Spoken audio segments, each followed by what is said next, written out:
بسم اللہ الرحمن الرحیم الحمد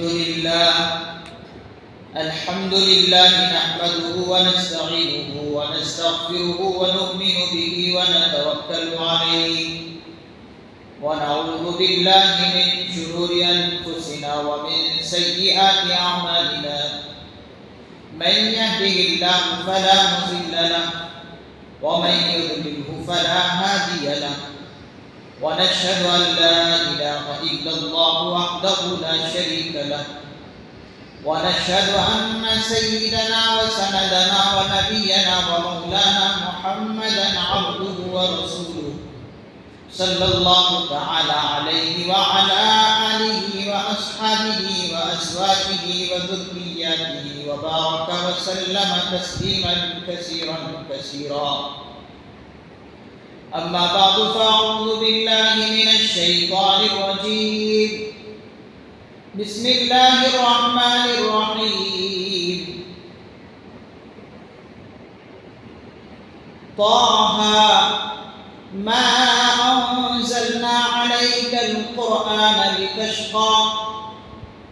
وقال الله تبارك وتعالى يا أيها الذين آمنوا ادخلوا في السلم كافة ولا تتبعوا خطوات الشيطان إنه لكم عدو مبين.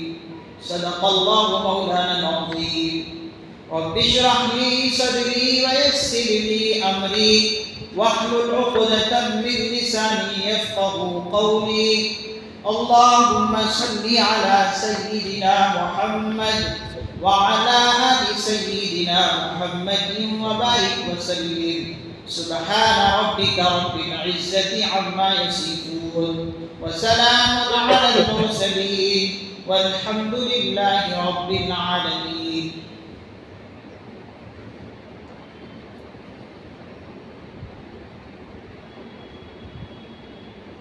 سب سے پہلے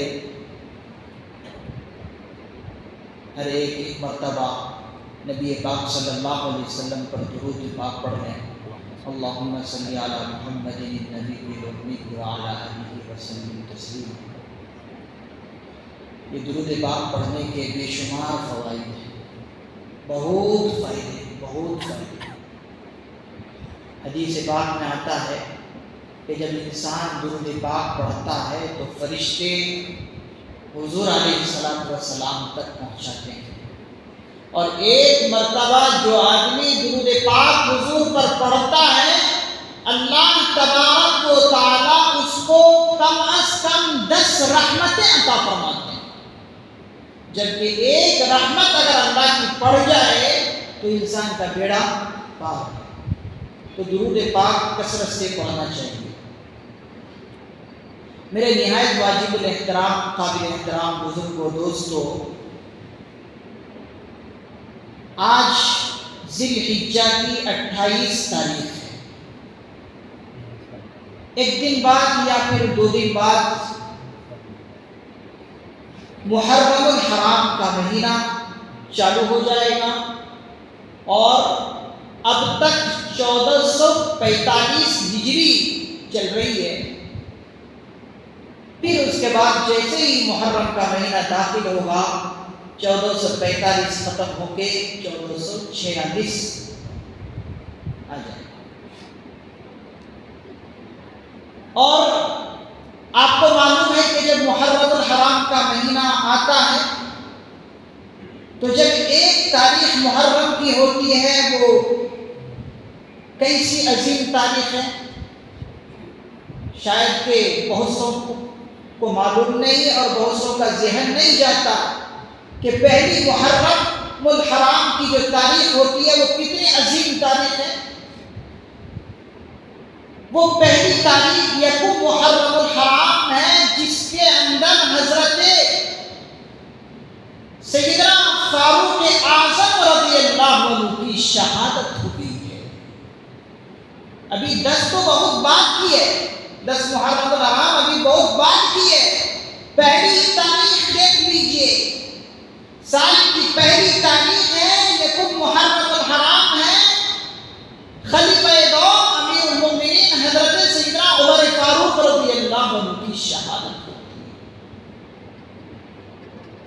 میں آج آپ حضرات کے سامنے اسی سلسلے میں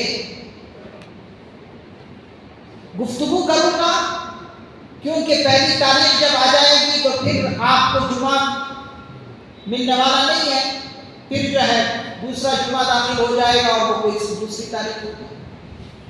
اس لیے آپ حضرات کو میں آج کے خطبے میں، آج کے جمعے میں بہت مختصر سیدنا فاروق اعظم رضی اللہ عنہ کی سوانح زندگی پیش کرتا ہوں، کیونکہ بہت لمبا وقت چاہیے۔ حضرات مصنفین عظام نے بڑی بڑی کتابیں لکھی ہیں سیدنا فاروق اعظم رضی اللہ عنہ کی زندگی پر۔ آپ خلفائے راشدین نامی ایک کتاب پڑھ لیجئے، کئی پیج ہے سوانح عمری میں حضرت فاروق اعظم رضی اللہ عنہ۔ بہت مختصر میں آپ حضرات کو بتاؤں گا، اور ان کی زندگی سے ہمیں سبق کیا ملتا ہے وہ میں آپ کو اشارتاً بتاؤں گا، اور یقیناً ان کی زندگی سے ہماری زندگی کے اندر ایک انقلاب آ سکتا ہے اگر ہم غور و فکر سے ان کی زندگی کو پڑھیں یا سنیں۔ حضرت سیدنا فاروق اعظم رضی اللہ عنہ کا نام کیا ہے؟ عمر، اور لقب ہے فاروق۔ لقب فاروق، نام عمر، اور ابو حفص بھی آپ کا ایک نام ہے جس سے آپ مشہور ہوئے۔ آپ جب اسلام کے اندر داخل ہوئے تو مصنفین حضرات لکھتے ہیں کہ 40 مرد حضرات مسلمان ہو چکے تھے اور 11 عورتیں مسلمان ہو چکی تھیں۔ 40 مرد حضرات مسلمان ہو گئے تھے اور 11 عورتیں مسلمان ہو چکی تھی، مشرف اسلام ہو چکی تھی۔ آپ کی وفات سن 24 ہجری کو ہوئی، سن 24 ہجری کو، اور آج 2024 عیسوی ہے اور ہجری 1445 ہجری ہے۔ اب سمجھ لیجیے کتنا زمانہ گزر گیا، لیکن ان کی زندگی ایسی تھی کہ منبر و محراب میں ان کی زندگی کو بیان کیا جاتا ہے۔ منبر و محراب ان کی زندگی سے خالی نہیں ہے۔ کیا شان حضرت فاروق اعظم رضی اللہ عنہ کی تھی، اور ہو بھی کیوں نہ، اس لیے کہ دعا کس نے کی تھی؟ امام الانبیاء خاتم النبیین سرور کائنات صلی اللہ علیہ وسلم نے دعا کی تھی۔ کیا دعا کی تھی؟ اللہم اعز الاسلام، اللہ کے پیغمبر کی یہ دعا ہے، اللہم اعز الاسلام بأبی جہل بن ہشام او بعمر بن الخطاب رضی اللہ عنہ۔ یا اللہ رب العزت اسلام کو یا تو ابو جہل بن ہشام سے عزت دلا دیجیے، یا پھر عمر بن خطاب رضی اللہ عنہ کے ذریعے سے اسلام کو شان و شوکت عطا فرمائیے۔ اللہ نے حضرت عمر فاروق رضی اللہ عنہ کے زندگی کے لیے اللہ کے پیغمبر کی دعا قبول فرما لی، اور حضرت سیدنا فاروق اعظم رضی اللہ عنہ مشرف اسلام۔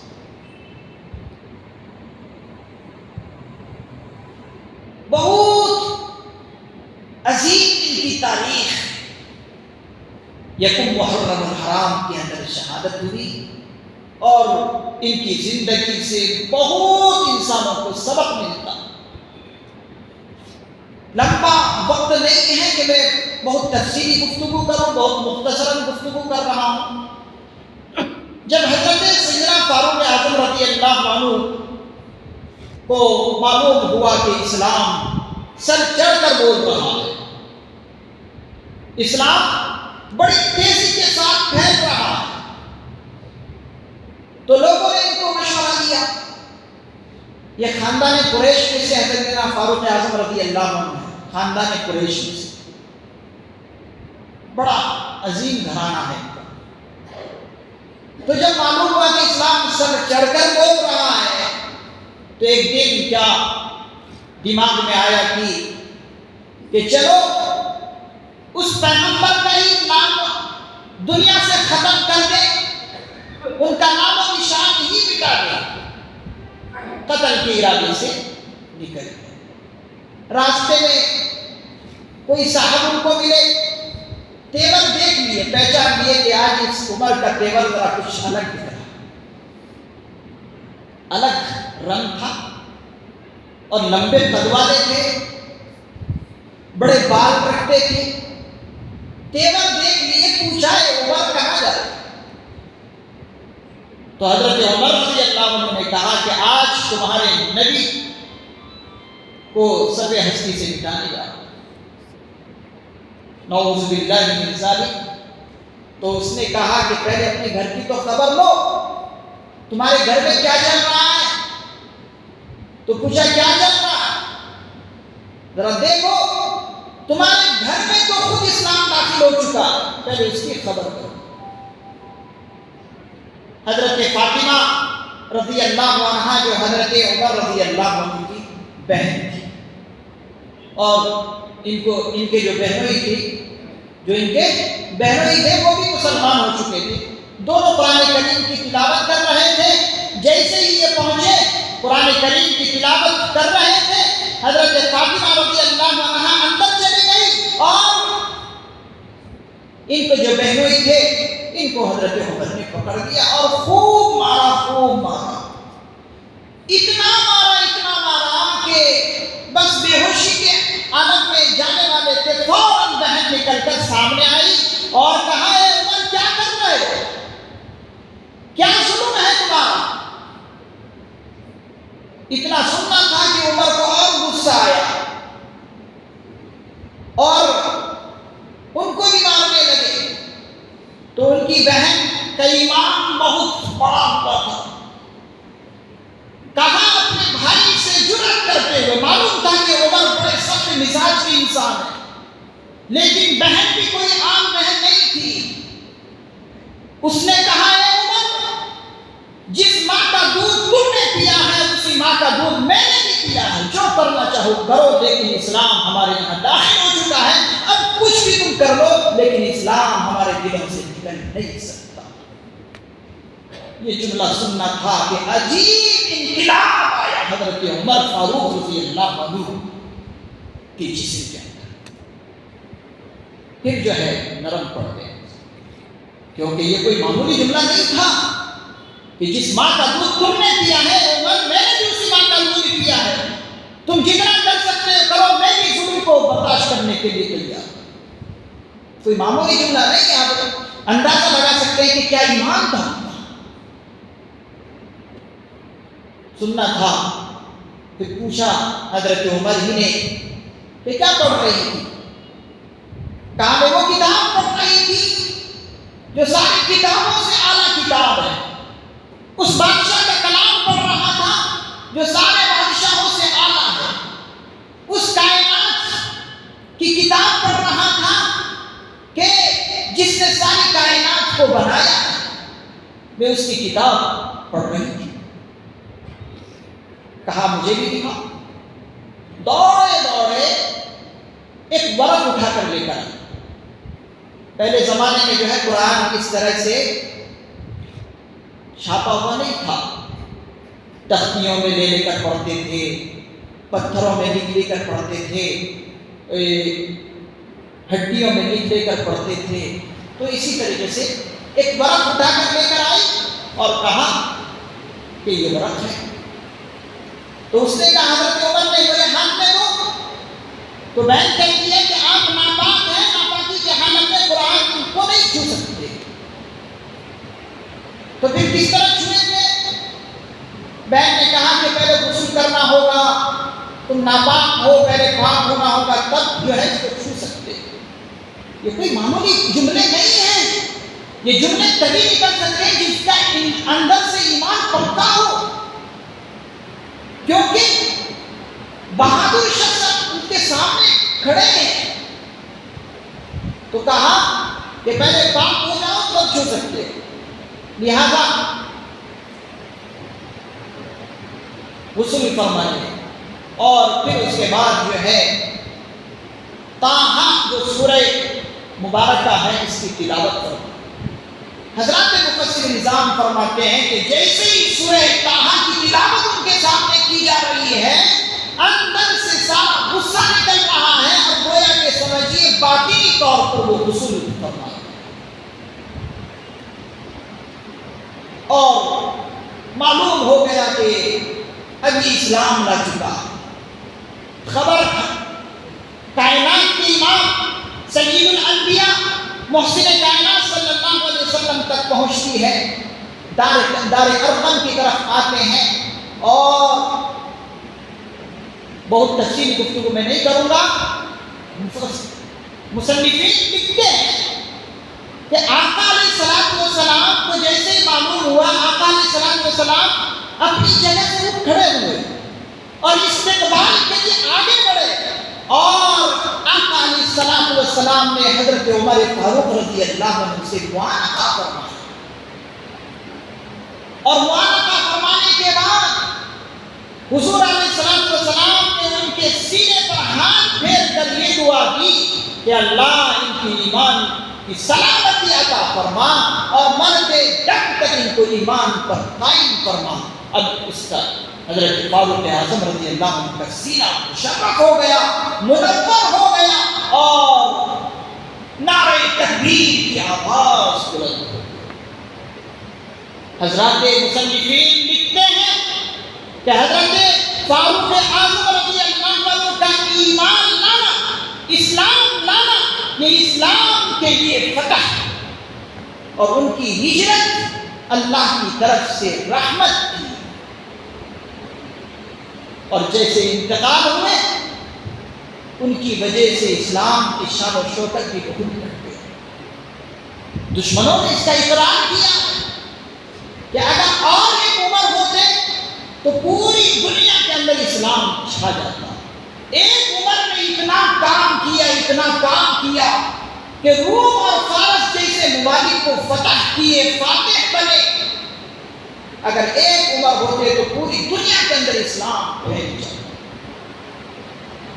حاضرین گرامی، کیا ایمان تھا حضرت سیدنا فاروق اعظم رضی اللہ عنہ، اور آپ جانتے ہیں کہ حضرت سیدنا فاروق اعظم رضی اللہ عنہ کا عدل انصاف ضرب المثل ہے۔ پوری دنیا جانتی ہے کہ عمر کی عدالت کتنی عظیم تھی، عمر کس طرح انصاف کیا کرتے تھے، پوری دنیا جانتی ہے۔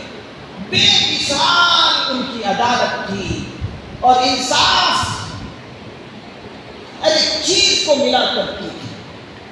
یہاں تک فرمایا کرتے تھے کہ اگر کسی دریا کے کنارے پر کوئی کتا مر جائے تو اس کی پوچھ بھی اللہ تعالیٰ غصے کرے گی۔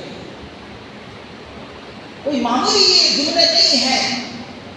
حضرت سیدنا فاروق اعظم رضی اللہ عنہ کبھی زمین سے ایک تنکا اٹھاتے اور کہتے کہ کاش عمر جو ہے ایک تنکا ہی ہوتا، عمر کاش کے ایک کوئی پتا ہی ہوتا کہ ان کو حساب و کتاب نہ دینا۔ کیا زہد، کیا تقویٰ سیدنا فاروق اعظم رضی اللہ عنہ۔ حاضرین گرامی، لیکن اتنا سادہ اور تواضع والے انسان تھے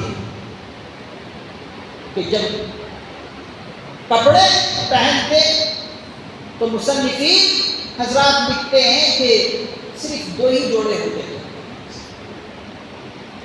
اور ایک جوڑے میں کہیں 4 پیون لگے ہوتے اور کہیں تو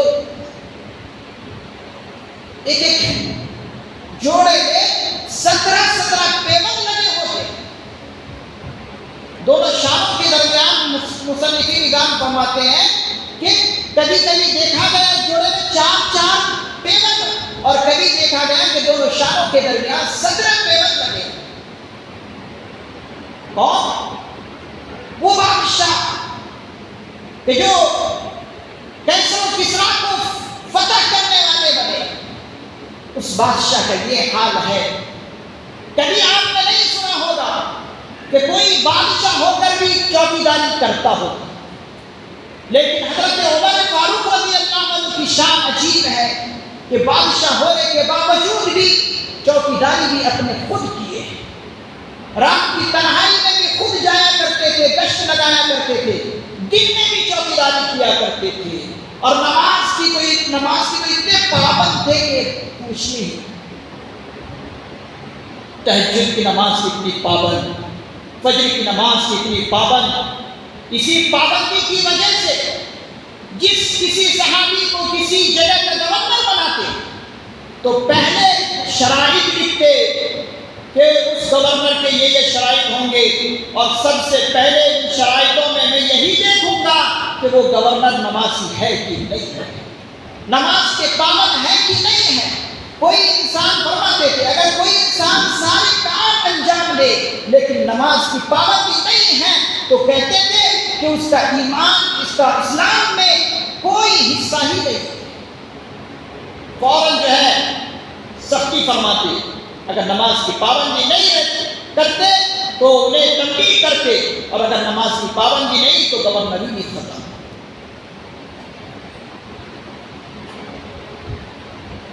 عجیب قسم کے حضرت عمر فاروق رضی اللہ عنہ. حضرات مصنفین فرماتے ہیں کہ جس طریقے سے اسلام لانے سے پہلے وہ سخت تھے، اسی طریقے سے اسلام لانے کے بعد بھی بہت سخت تھے.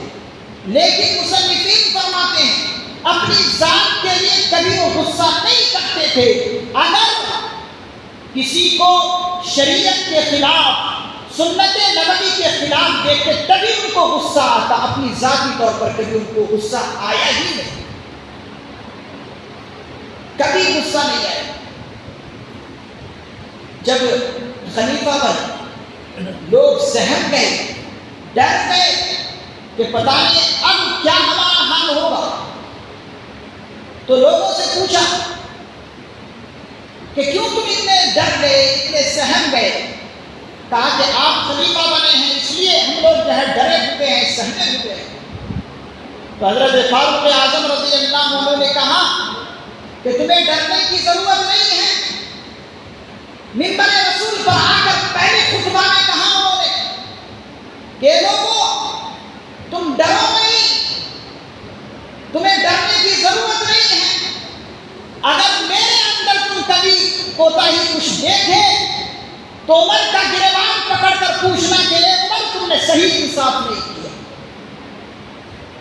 تم وہی کھڑے ہو کر کہہ دینا کہ عمر ہم تمہارا خطبہ نہیں سنیں گے. کیوں ڈرے؟ ایک مرتبہ کہا کہ اگر میں کبھی کچھ کہوں اور کوئی غلط کہہ جاؤں تو کیا تم میں سے کوئی کھڑے ہو کر یہ کہہ سکتے ہو کہ عمر تم غلط کہہ رہے ہو؟ محفل میں سے کوئی شخص کچھ بولتا ہی نہیں، کوئی کچھ بول ہی نہیں رہا.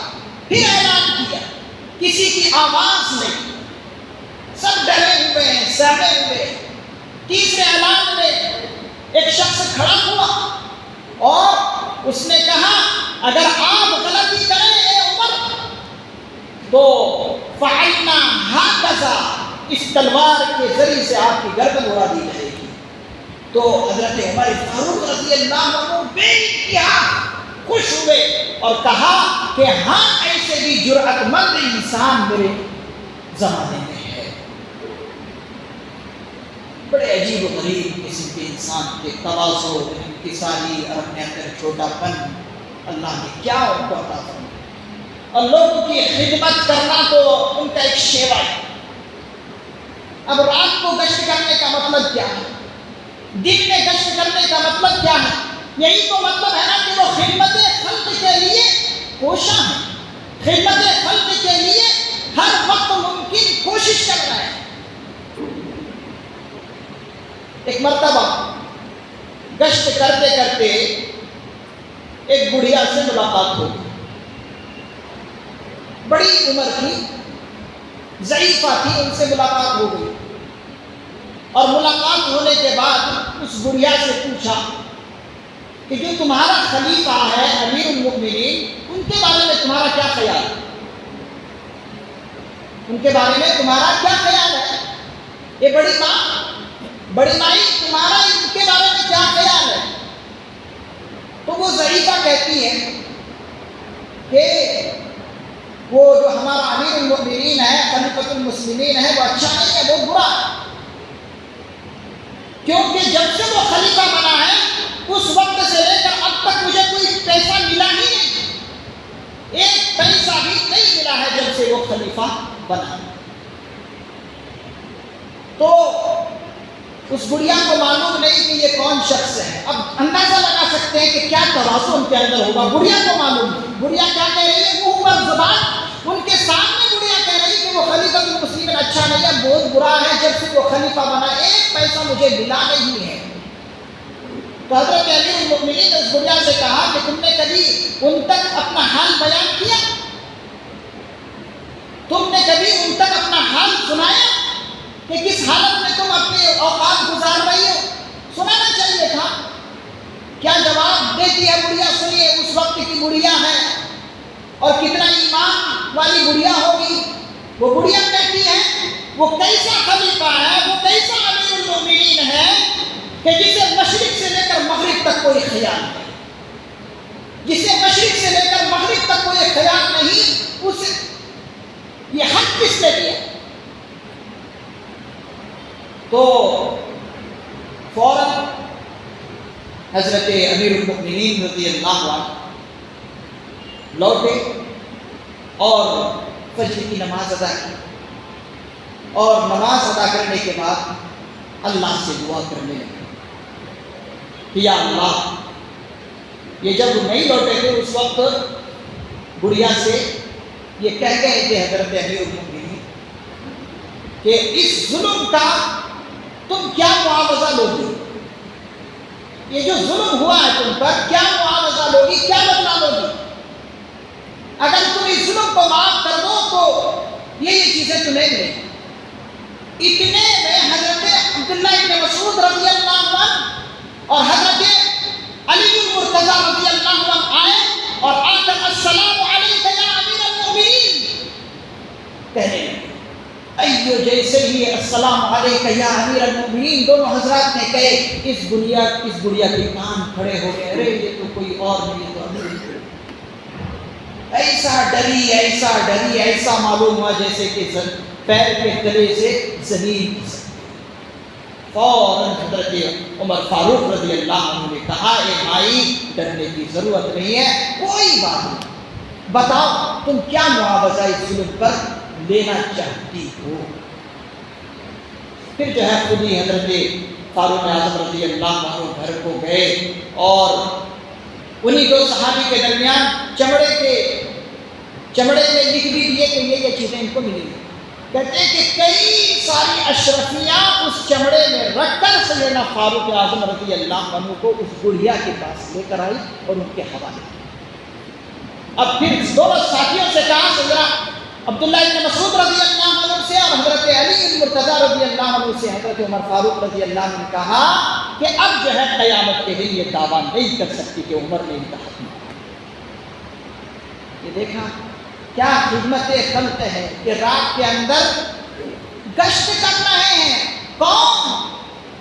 کئی میل تک فتح کر کے حکومت چلانے والے انسان سیدنا عمر فاروق رضی اللہ عنہ رات کے اندر گشت کرتا ہے۔ عجیب واقعے حضرت سیدنا فاروق اعظم رضی اللہ عنہ کے۔ اگر آپ پڑھیں گے تو آپ ڈر رہ جائیں گے کہ اتنا ایمان اس شخص کے اندر کوٹ کوٹ کر کیسے بنا ہوا. شہادت بھی کتنی عجیب ہوئی. بہت تفصیل میں جاؤں گا تو آپ شہادت بھی نہیں سن پائیں گے، کیونکہ بہت لمبا واقعہ ہے اور بڑی عجیب و غریب ان کی سوانح زندگی. اگر آپ کو موقع ملے تو ان کی سوانح زندگی ضرور پڑھیے گا. آپ پڑھیے، آپ پڑھتے نہیں ہیں اس لیے جو ہے اسلام کو لوگ آئینہ دکھاتے ہیں. آپ پڑھتے نہیں ہیں، آپ کو اردو تک نہیں آتی. عجیب ماجرا ہے کہ اردو کتنی آسان زبان ہے. ہندوستان میں رہنے والا شخص اگر اردو نہیں جانتا تو پھر سمجھیے کہ وہ ہندوستان میں ہے. غیر لوگ زبردست قسم کی جو ہے اردو جانتے ہیں اور ہم مسلمان ہو کے اردو تک نہیں جانتے. یہ بہت افسوس کی بات ہے. تو آپ پڑھیے ان کی سوانح زندگی، ان کی حیات زندگی کے کتنے عجیب و غریب ان کی زندگی. جس دن ان کی شہادت ہوئی بالکل صبح سویرے جو ہے فجر کی نماز میں گئے، بالکل صبح سویرے. اور جب بھی جاتے ان کے ہاتھ میں درہ ہوتا تھا اور اسی درہ سے بہت کام لیتے تھے. حج بھی اسی سے جاری کرتے، صفوں کو سیدھی کرنا رہتا تو اسی درے کو مار کر جو ہے صفیں درست کرتے. بہت کام لیتے تھے. تو بہت صبح سویرے فجر کی نماز میں گئے اور صفیں درست کی اور نماز کا اعلان کر دیا کہ نماز کا وقت ہو چکا ہے. صفیں کھڑی ہو گئی، نماز کھڑی ہو گئی. ابو لؤلؤ کافر ایک مجوسی غلام تھا اور یہ حضرت مغیرہ کا غلام تھا. یہ جو مغیرہ غلام تھا اس حضرت مغیرہ کا، ابو لؤلؤ مجوسی، یہ منبر کے بالکل سائڈ میں جو ہے آ کر چھپا کھڑا تھا اور خنجر لے کر کھڑا تھا اور اس خنجر پر زہر لگایا ہوا تھا. مصنفین حضرات فرماتے ہیں کہ اسی خنجر سے 3 مرتبہ اس مجوسی لؤلؤ غلام نے حضرت فاروق اعظم رضی اللہ عنہ کے شکن مبارک پر خنجر مارا. جیسے ہی خنجر لگے اور حضرت سیدنا فاروق اعظم رضی اللہ عنہ گر پڑے. گرنے کے بعد نماز کے لیے حضرت عبد الرحمن ابن عوف رضی اللہ عنہ آگے بڑھے اور نماز مکمل کرائی. مصنفین حضرات فرماتے ہیں کہ کسی صحابی نے نماز چھوڑی نہیں، سب کے سب نماز میں شامل رہے اور حضرت عبد الرحمن ابن عوف آگے بڑھ کر نماز کی تکمیل فرمائی. اب جیسے یہ مارا، اب یہ نکلنے کی کوشش میں ہے، لیکن مصنفین حضرات فرماتے ہیں کہ نکلے گا کیسے؟ حضرات صحابہ کرام رضی اللہ عنہ کی جو صفیں ہوتی تھی اس طرح کی صفیں ہوتی تھی جیسا کہ دیوار کھڑی کرتی. اللہ اکبر، کیا صفیں ہوتی تھی، کتنے مل کر کھڑے ہوتے تھے. کیسے صفیں وہ لوگ بناتے تھے کہ اگر پرندہ بھی آتا تو پرندہ بھی اگر اڑ کر چلا جائے تو ان کو محسوس نہیں ہوتا. اگر تیر بھی نکالا جاتا نماز کی حالت میں تو ان کو محسوس نہیں ہوتا. اس طرح سے صفیں بندی ہوئی تھی. وہ نکلنا چاہتا تھا لؤلؤ مجوسی غلام، لیکن نکل نہیں پایا. جب نکل نہیں پا رہا تھا تو مصنفین حضرات فرماتے ہیں کہ کئیوں کو اس بدبخت نے خنجر مارے. مصنفین حضرات فرماتے ہیں کہ 13 صحابی کو اس شخص نے خنجر مارے، اس میں سے 7 کے ساتھ اسی وقت جا بحق. اتنے میں سارے کے سارے صحابہ کی نماز مکمل ہوئی. نماز مکمل ہوتے ہی اس کو گرفتار کیا گیا اور گرفتار جیسے ہی کیا اب اس نے مان لیا کہ اب تو میں گرفتار ہو گیا ہوں. اس بدبخت نے خود اپنے ہتھیار سے اپنے آپ کو ہلاک کر دیا. عزیزان گرامی، پھر اس کے بعد سیدنا فاروق اعظم رضی اللہ عنہ کو گھر لے جایا گیا. دوا علاج ہوا لیکن دوا علاج کوئی کارگر نہیں. ہوش میں آئے فاروق اعظم رضی اللہ عنہ نے پوچھا کہ میرا قاتل کون ہے؟ صحابہ سے پوچھا میرا قاتل کون ہے؟ تو بتایا کہ آپ کا قاتل جو ہے ایک مجوسی غلام ہے۔ سیدنا فاروق اعظم رضی اللہ عنہ نے یہ جملہ جیسے ہی سنا اللہ کا شکر ادا کیا اور کہا کہ یا اللہ بہت اچھا ہوا کہ آپ نے ایک کافر غلام کے ذریعے سے میری شہادت کرائی، مجھے شہادت دی۔ میری شہادت کے اندر کسی مسلمان کا ہاتھ نہیں، اس پر شکر ادا۔ پھر اس کے بعد جو ہے بہت لمبا واقعہ ہے۔ پھر اس کے بعد پوچھا گیا کہ یہ کوئی اور شخص نہیں تھا، یہ شخص اصل میں میرے پاس ایک مرتبہ پہلے آیا تھا اور یہ شکایت لے کر آیا تھا کہ اس کے مالک نے اس سے بہت زیادہ کام لیے ہیں اور یہ شکایت کر رہا تھا کہ آپ میرا کام کم کرائیے اور پیسے زیادہ دلائیے۔ تو فاروق اعظم نے انصاف سے کہا تھا کہ تمہارا کام، ان سے پوچھنے کے بعد بولا تھا تمہارا کام کیا ہے؟ اس نے کہا میں چکی چلاتا ہوں۔ تو کام کے حساب سے سیدنا فاروق اعظم نے کہا کہ کام کے حساب سے پیسے تمہارے برابر ہے۔ تو فوراً جو ہے حضرت فاروق اعظم نے کہا کہ میرے لیے بھی تم اگر چکی بناتے ہو تو میرے لیے بھی ایک اچھا چکی بناؤ۔ تو اس لو مجوسی نے کہا تھا کہ ہاں میں آپ کے لیے بہترین ایک چکی بناؤں گا اور ایسی چکی بناؤں گا کہ پوری دنیا میں شہرت ہوگی۔ سیدنا فاروق اعظم سمجھ گئے تھے کہ یہ مجھے قتل کی دھمکی دے رہا ہے۔ صحابہ نے کہا فوراً اسے گرفتار کر لیا جائے، امیر المومنین اگر اجازت ہو جائے۔ تو فاروق اعظم نے کہا کہ نہیں، جرم کرنے سے پہلے کسی کو گرفتار نہ کیا جائے۔ یہ عدالت سیدنا فاروق اعظم کی ہوتی تھی۔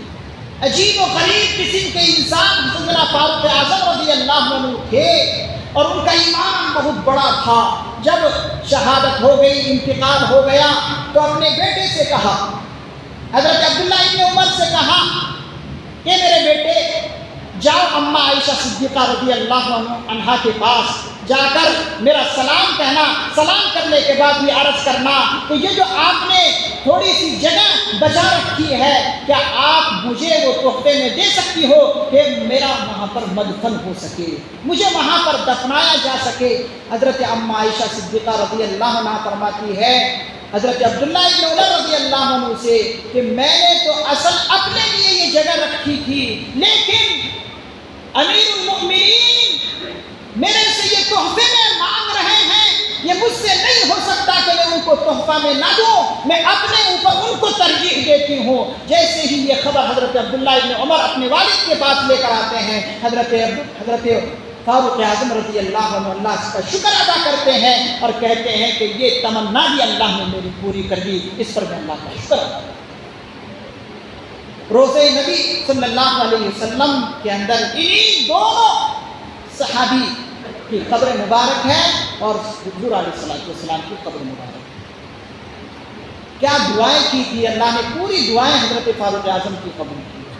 دعا شہادت کی تھی اللہم ارزقنی شہادتا فی سبیلک واجعل موتی ببلد رسولک، یا اللہ مجھے اپنے راستے کی موت عطا فرمانا اور یا اللہ آپ کے پیارے رسول صلی اللہ علیہ وسلم کے شہر میں مجھے دفن ہونے کا موقع دیتا فرمانا۔ عزیزان گرامی، پورے واقعے کا اور پوری حیات زندگی کا سبق اب میں آپ حضرات کو دینا چاہتا ہوں۔ یہ ان کی زندگی جو تھی، یہ ان کی زندگی قرآنی زندگی تھی، رواجی زندگی نہیں۔ قرآنی زندگی یہ ہے کہ قرآن پر عمل کیا جائے اور رواجی زندگی یہ ہے کہ رسم و رواج کے مطابق زندگی گزاری جائے۔ آج اکثر مسلمان قرآنی زندگی کو پیچھے چھوڑ دیے ہیں، رواجی زندگی اور رسم و رواج کی زندگی گزار رہے ہیں۔ اسی لیے اللہ تعالیٰ رواجی زندگی مسلمانوں کی پسند نہیں کر رہے ہیں، حالات نہیں بدل رہے ہیں۔ اگر مسلمان یہ تہیہ کر لے کہ مجھے قرآنی زندگی میں زندگی گزارنا ہے تو پھر اللہ تعالیٰ منٹوں میں اور سیکنڈوں میں حالات کو بدل کر رکھ دیں گے۔ وہ حضرات قرآنی زندگی گزارتے تھے، رواجی رسم و رواج کی زندگی نہیں گزارتے تھے، اس لیے اللہ نے ان کو کامیاب کیا۔ اللہ تعالیٰ سے دعا ہے کہ اللہ تعالیٰ ہم سبوں کو اور پورے امت مسلمہ کو قرآنی زندگی پر پھر دوبارہ لوٹائے اور رسم و رواج کی زندگی سے اللہ تعالیٰ ہمیں پاک اور صاف فرمائے۔ وآخر دعوانا الحمدللہ رب العالمین۔